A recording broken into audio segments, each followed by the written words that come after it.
அரசு எங்களோட வீட்டுல சரியா நெருக்கடியாகி அரசு நெருக்கடி. அப்படியா? வீட்டுக்கு போனா வீட்டுக்கு சலாம் சொல்லுங்க. அஸ்ஸலாமு அலைக்கும் வரஹ்மத்துல்லாஹி வபரகாத்துஹு சொல்லுங்க. சலாம் இன்ஷா அல்லாஹ். அழகா சலாம் சொல்லணும் வீட்டுக்கு. பெரிய பரக்கத்.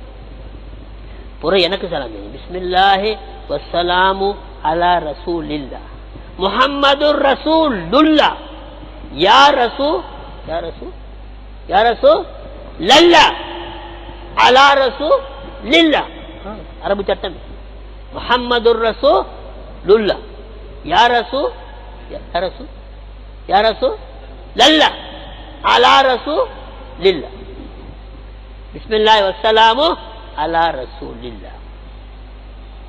அதுக்கு பிறகு குல் ஹுவல்லாஹு அஹத் ஒரு முறை. கண்மணியான நபி ரஹ்மத்துல்லில் ஆலமீன். கஷ்டமா சொல்லிக் கொடுத்த எல்லாரும் அமல் செய்யலாம் பேசிடும். கிராமவாசி அமல் செய்யலாம் பேசிடும். அருக்கொடையா உதித்தவங்க. அமார் சன்னாக இல்லா ரஹ்மத்தல்லில் ஆலமீன். 5 வயசு புள்ளாமல் சில நாட்களாகல ஹதீஸுடைய ராவி சொல்றாங்க, அந்த வீட்டுல என்ன பரக்கத்துன்னா அவங்களோட தேவையெல்லாம் நிறைவேறி அக்கம் பக்கத்து வீடுகளுக்கும் சொந்தக்காரர்களுக்கும் பங்கு வைக்க ஆரம்பிச்சாங்க. இவருடைய சாணவாங்க இதான் ராவால தட்டது.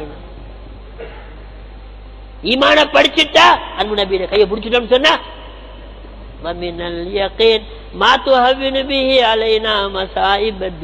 துன்யாவோட கஷ்டம் எல்லாம் லேசாகிறதுக்கு தான் எங்களுக்கு யக்கீன். அதனால நீங்க சொல்லபடி போங்க, யக்கீன படிங்க. போயிட்டு யக்கீன படிங்க. வாழ்க்கை லேசாகணும்டா யக்கீன படி. பிரச்சனை லேசாக நீங்களும் சொன்னா யக்கீன